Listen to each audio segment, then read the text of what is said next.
શું તમે ક્લાસરૂમમાં પ્રશ્ન પૂછતા મૂંઝાવ છો? તો અત્યારે જ ડાઉનલોડ કરો યુથ એજ્યુકેશન.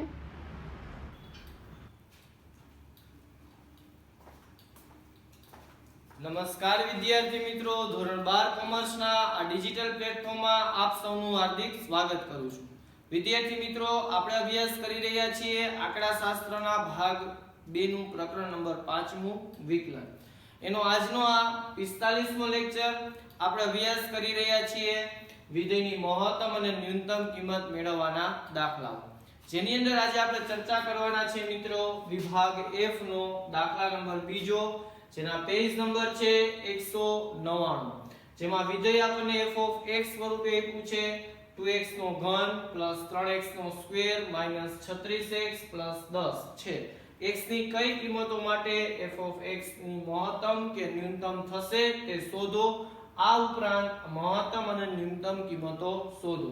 તો આપણી જે રીત ચાલી રહી છે કે વિધેયની મહત્તમ અને ન્યૂનતમ કિંમત મેળવવાની, તો આપણે આ જે 5 સ્ટેપ છે આને આપણે ફોલો કરીશું. જેનું પહેલું સ્ટેપ છે, સૌપ્રથમ પહેલા આપણે આપેલા વિધેયનું વિકલિત મેળવીશું. બરાબર છે, આપણું પહેલું સ્ટેજ થશે. ત્યાર પછી બીજું સ્ટેજ આપણું થશે કે જે કાંઈ પણ આપણને વિકલિત મળ્યું એના બરાબર 0 લેવાના અને x ની બે કિંમતો મેળવવાની. ત્યાર પછી ત્રીજા નંબરનું સ્ટેપ છે કે જે આપણને પ્રથમ વિકલિત મળ્યું છે એનું ફરી પાછું વિકલિત મેળવવાનું, એટલે કે વિકલિતનું વિકલિત કરીને દ્વિતીય વિકલિત આપણે મેળવવાનું સ્ટેપ નંબર 3 માં.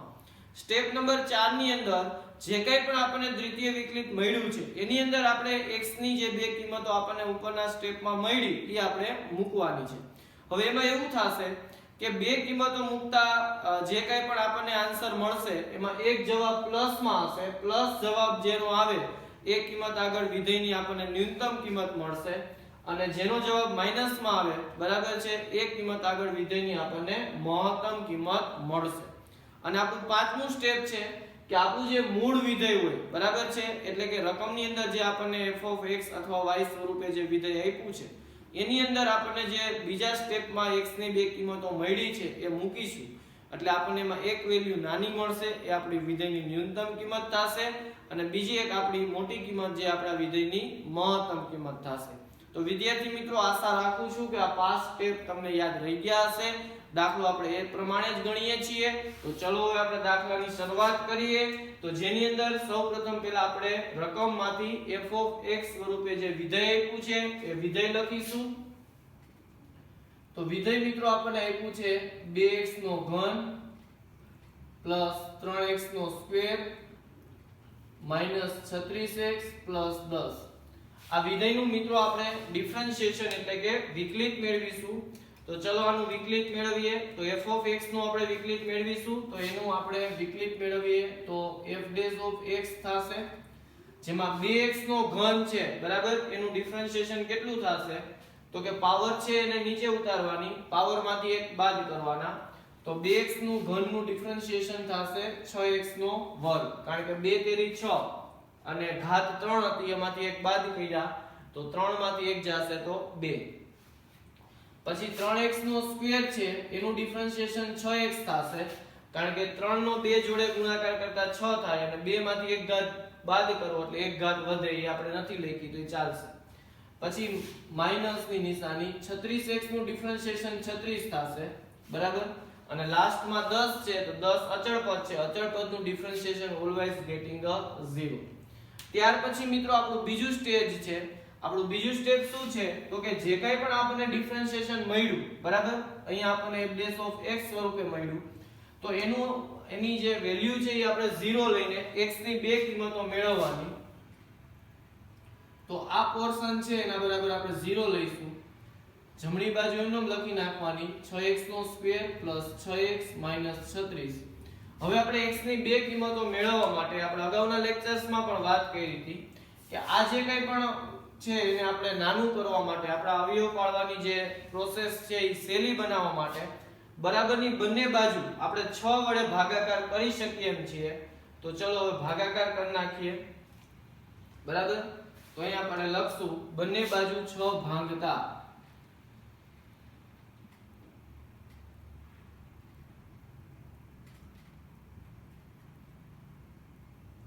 બંને બાજુ 6 ભાંગતા એવું લખો તો ચાલે, 6 વડે ભાંગતા બંને બાજુને તો એવું લખવું પડશે. ચલો હવે બંને બાજુને 6 વડે ભાંગી દઈએ તો 0 નું ભાગાકાર આપણે 6 આરે કરશી, બરાબર છે. તો સ્વાભાવિક છે 0 જ આવશે. પછી 6x² નો ભાગાકાર આપણે 6 વડે કરીએ તો ખાલી x² આવશે. પછી 6x નો ભાગાકાર 6 આરે કરીએ તો ખાલી x આવશે. પછી માઈનસ ની નિશાની 36 નો ભાગાકાર 6 આરે કરશું, બરાબર છે, તો એ 6 આવશે. તો આપણું શું મળી ગયું તો કે x² + x - 6. હવે આપણે આને અવયવ પાડવાના છે તો આપણે શોર્ટકટ નો ઉપયોગ કરીને અવયવ પાડીશું, બરાબર છે. પહેલા શું કરવાનું તો કે અવયવનો જવાબ હંમેશા બે કૌંસમાં આવે, એટલે પહેલા તમારે બે કૌંસ કરી લેવાના. ત્યાર પછી શું કરવાનું તો કે પ્રથમ પદનો જે આધાર હોય તમારે બે વાર લખવાનો, એકવાર અહીંયા એકવાર અહીંયા. હવે તમારે અહીંયા જે 6 છે, બરાબર, કારણ કે અહીંયા આગળ કોઈ નથી એટલે 6 ના આપણે એવા ભાગ પાડવાના છે કે માઈનસ કરીને +1 આવવા જોઈએ, બરાબર, કારણ કે અહીંયા x ની આગળ કાંઈ ન હોય તો 1 હોય, તો માઈનસ કરીને +1 લઈ આવવાના છે. તો આપણે 6 ના અવયવીકરણ કરીએ, બરાબર, તો 3 દુ 6 થશે અને 3 માંથી 2 બાદ કરીએ તો 1 આવે. હવે માઈનસ કરીને +1 લઈ આવ્યા છે તો એ મળી ગયા. ઇટ મીન્સ પહેલી મેટર 3 થશે અને બીજી મેટર -2 થશે, એટલે અહીંયા +3 લખવાના, અહીંયા -2 લખવાના. તો આપણો અવયવ પડી ગયા છે, બરાબર. પહેલો આપણો ભાગ પડ્યો x + 3 અને બીજો ભાગ પડ્યો x - 2. ચલો ડન. હવે શું કરવાનું તો કે એના બરાબર કેટલા લેવાના 0. એકવાર પહેલો કૌંસ એના બરાબર 0 અને ત્યાર પછી બીજો કૌંસ એના બરાબર 0, એટલે આપણને x ની બે કિંમત મળી જશે, બરાબર છે. તો ચલો એ લઈ લઈએ. તો સૌપ્રથમ પહેલા આપણે x + 3 = 0 લેશું અથવા બરાબર x - 2 = 0, બરાબર, બે બરાબર 0 ટૂંકમાં લેવાના. હવે +3 ને પેલી બાજુ મોકલીએ તો -3 થશે, એટલે x ની જે પેલી વેલ્યુ છે એ આપણને મળશે -3. આગળ આપણે વાત કરીએ તો -2 છે એને પેલી બાજુ મોકલશું તો +2 થશે, તો x ની બીજી જે વેલ્યુ છે એ આપણને +2 મળશે. તો ઇન સેન્સ એવું કહી શકાય કે બીજા સ્ટેજમાં આપણને x ની બે કિંમતો મળે. પહેલી કિંમત આપણને -3 મળી અને બીજી કિંમત આપણી 2 મળી. હવે મિત્રો આપણે દ્વિતીય વિકલિત મેળવીશું, એટલે કે જેને કહીએ છીએ આપણે ડબલ ડિફરન્શિએશન, બરાબર. વિકલિત એકવાર મળી ગયું છે એનું ફરી પાછું વિકલિત મેળવવાનું, બરાબર, એ આપણી દ્વિતીય વિકલિતની પ્રોસેસ થશે. તો સૌપ્રથમ પહેલા આપણે પ્રથમ વિકલિત જે મળ્યું છે એ આપણે એકવાર લખી નાખીએ, બરાબર છે. તો પ્રથમ વિકલિત શું છે f' ઓફ x એ એકવાર લખી નાખીએ. ચલો શું છે 6x² + 6x - 36, બરાબર. હવે આનો આપણે ફરીવાર વિકલિત મેળવશું, એટલે જેને દ્વિતીય વિકલિત કહેવાય, બરાબર. જે પ્રોસિજર પહેલા વિકલિતમાં કરીએ એવી ને એવી પાછી પ્રોસિજર બીજા વિકલિતમાં કરવાની છે, બરાબર. પાવરને નીચે લઈ આવવાની અને પાવરમાંથી એક બાદ કરવાનો. ચલો તો f' ઓફ x 6x ના સ્ક્વેર નું ડિફરન્શિએશન વિકલિત 12x થશે, બરાબર. પછી પ્લસ 6x નું ડિફરન્શિએશન 6 થશે અને 36 છે એનું ડિફરન્શિએશન 0 થશે, કારણ કે 36 છે અચળ પદ છે અને અચળ પદનું ડિફરન્શિએશન ઓલવેઝ ગેટિંગ અ 0. તો આપણે ત્રણ સ્ટેપ કમ્પ્લીટ કરી લીધા અહીંયા સુધી. હવે આપણું ચોથું સ્ટેપ છે કે જે કંઈ પણ આપણું દ્વિતીય વિકલિત મળ્યું એમાં આપણે x ની કિંમતો મૂકીશું. તો આપણે જોઈએ તો x ની આપણને બે કિંમત મળી, એક -3 મળી અને એક 2 મળી. તો આપણે આની અંદર પહેલા આપણે x તરીકે -3 લેશું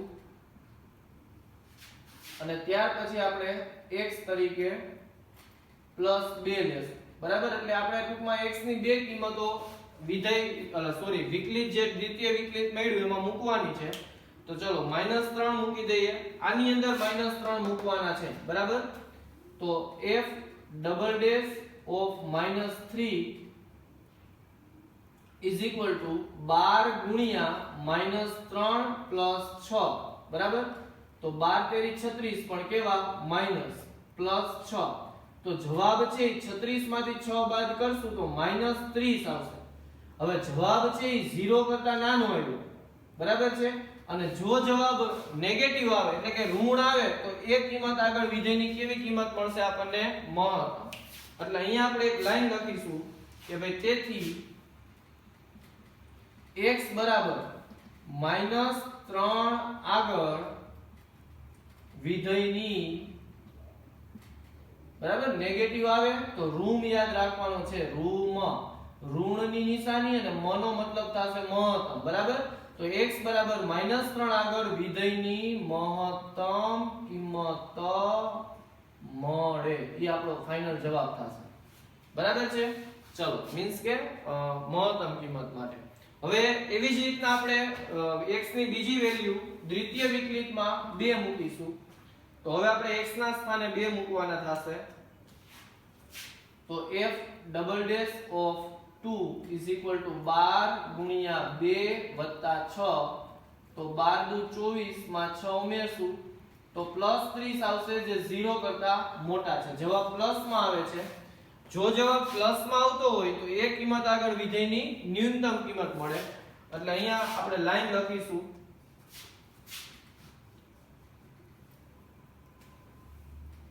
12 દુ 24 વત્તા 6 એટલે 30 જે 0 કરતા મોટા છે બરાબર એટલે અહીંયા લાઈન લખીશું કે તેથી x બરાબર 2 આગળ વિધેયની ને પ્લસ માં આવે તો ન્યૂનતમ વિધેયની ન્યૂનતમ કિંમત મળે રેડી તો એવું કહી શકાય કે -3 છે એ આપણને વિધેયની મહત્તમ કિંમત આપશે અને +2 છે એ વિધેયની આપણને ન્યૂનતમ કિંમત આપશે હવે આપણું લાસ્ટ સ્ટેજ છે કે રકમની અંદર જે આપણને વિધેય f of x આપ્યું છે એમાં આપણે x ની કિંમતો મૂકીશું અને આપણે ન્યૂનતમ કે મહત્તમ કિંમત મેળવીશું તો પહેલા આપણે સારા અક્ષરે પહેલા તો વિધેય લખી નાખીએ f of x બરાબર રકમની અંદર આપણને દીધું છે એ લખવાનું ભૂલ કર્યા વિના કારણ કે આખા જવાબનો આધાર એના ઉપર છે જે આપણને આપ્યું છે 2x નો ઘન + 3x નો સ્ક્વેર -36x + 10 આ આપણું મૂળ વિધેય છે આમાં વારાફરતી બે કિંમતો આપણે મૂકવાની છે તો પહેલા આપણે લખીશું કે ભાઈ વિધેયની ન્યૂનતમ કિંમત મેળવવા બરાબર વિધેયની ન્યૂનતમ કિંમત મેળવવા x ની જગ્યાએ 2 મૂકતા મેળવવા x બરાબર 2 મૂકતા બરાબર હવે એવી જ રીતના વિધેયની મહત્તમ કિંમત આપણે મેળવવા એની લાઈન લખી નાખીએ કે ભાઈ વિધેયની મહત્તમ કિંમત મેળવવા બરાબર મહત્તમ કિંમત મેળવવા માટે x ના સ્થાને -3 મૂકશું મેળવવા x -3 મૂકતા ચલો તો અહીંયા આપણને મહત્તમ અને ન્યૂનતમ કિંમત મેળવવા માટેનું આપણે લાસ્ટ સ્ટેજમાં છીએ તો આ આપણું જે મૂળ વિધેય છે એમાં x ના સ્થાને પહેલા આપણે કેટલા મૂકવાના થશે 2 તો 2 ગુણ્યા 2 નો ઘન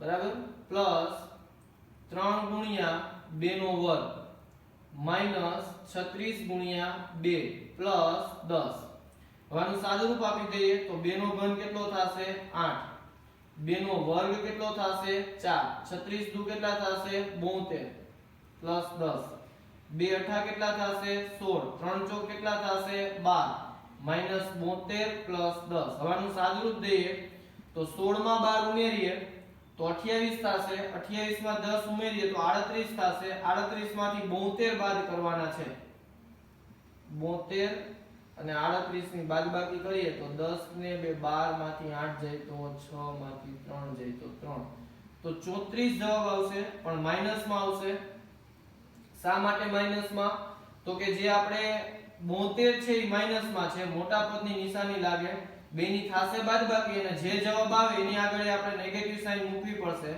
તો એવું કહી શકાય કે વિધેયની જે ન્યૂનતમ કિંમત છે એ કેટલી મળશે તો કે -34 ચલો હવે આપણે વિધેયની મહત્તમ કિંમત મેળવીશું એમાં આપણે x ના સ્થાને -3 મૂકવાના છે અને ખાસ યાદ રાખજો કોમા મૂકવાના તો કે રકમની અંદર જે આપણને f of x સ્વરૂપે વિધેય આપ્યું છે એની અંદર મૂકવાના, બરાબર છે? ચલો તો સાદુરૂપ દઈ દઈએ -3 મૂકીને 2 ગુણ્યા -3 નો ઘન પ્લસ 3 ગુણ્યા -3 નો વર્ગ 36 ગુણ્યા -3 અને પ્લસ 10. આનું સાદુરૂપ દઈ દઈએ તો -3 નો ઘન છે એ -27 આવશે, પછી -3 નો વર્ગ પ્લસ 9 આવશે. હવે આ બેનો ગુણાકાર 36 તેરી 108 થશે, માઈનસ માઈનસ પ્લસ થશે અને પ્લસ 10. હવે આનું સાદુરૂપ દઈ દઈએ તો 27 દુ 54 થશે પણ -54 આવશે, 9 તેરી 27 થશે પ્લસ 108 પ્લસ 10, બરાબર? પ્લસ પ્લસ નો સરવાળો કરી દઈએ તો 110 અને 8 118, બરાબર? 118 માં 27 ઉમેરવાના છે તો 15 નો પાંચડો વદા ચડી 1 2 2 4 ને 1 એટલે 145 -54 અને પ્લસ 145 એટલે કે 145 માંથી આપણે 54 કટ કરવાના છે તો 5 માંથી 4 જાય તો 1, 14 માંથી 5 જશે તો 9 એટલે 91 આવશે. જવાબ પ્લસ માં આવશે કારણ કે 145 મોટા છે એટલે જવાબ પ્લસ માં આવશે. તો આપણી વિધેયની મહત્તમ કિંમત છે 91 થશે, બરાબર? તમારી પાસે કેલ્સી છે એટલે તમે આ બધી ગણતરીઓ ફૂલ સ્પીડ થી કરી શકશો, બરાબર? તો પછી લાસ્ટ માં એક સેન્ટેન્સ લખવાનું કે આમ વિધેયની ન્યૂનતમ કિંમત -34 થશે અને વિધેયની મહત્તમ કિંમત છે એ +91 થશે. તો અહીંયા આપણે વિભાગ 1 નો બીજો દાખલો કમ્પ્લીટ કરીએ છીએ. થોડુંક આપણે રિવાઇઝ કરી લઈએ. શું કહ્યું તો કે પહેલા વિધેય હતું એનું આપણે વિકલિત મેળવ્યું, ત્યાર પછી એના બરાબર 0 લીધા, x ની બે કિંમતો મેળવી, ત્યાર પછી દ્વિતીય વિકલિત મેળવ્યું, એની અંદર x ની બે કિંમતો મૂકી, માઈનસમાં જવાબ આપે એ મહત્તમ કિંમત આપે, પ્લસમાં જવાબ આવે તે ન્યૂનતમ કિંમત આપે. મૂળ વિધેયમાં x ની બે કિંમતો મૂકી, ન્યૂનતમ કિંમત -34 થશે અને મહત્તમ કિંમત 91 થશે. તો અહીંયા આપણે આ સમને કમ્પ્લીટ કરીએ છીએ. બીજી એક વાત કરું, યાદ રાખજો કે જ્યારે તમને ન્યૂનતમ શબ્દને બદલે લઘુત્તમ શબ્દ આપે તો એ બે ઇક્વલ જ કહેવાશે અને મહત્તમની જગ્યાએ અધિકતમ શબ્દ આપે તો એનો મતલબ પણ બે સેમ થશે. તો આવા શબ્દો ચેન્જ કરે તો ધ્યાન રાખજો, લઘુત્તમ અને ન્યૂનતમ બે એક થાય, મહત્તમ અને અધિકતમ એ બે પણ એક થાય. તો અહીંયા આપણે આ લેક્ચરને પૂરો કરીએ છીએ. નેક્સ્ટ લેક્ચરમાં આપણે નવા એક દાખલા સાથે મળીશું. ત્યાં સુધી મને રજા આપો. આપ સૌનો ખૂબ ખૂબ આભાર.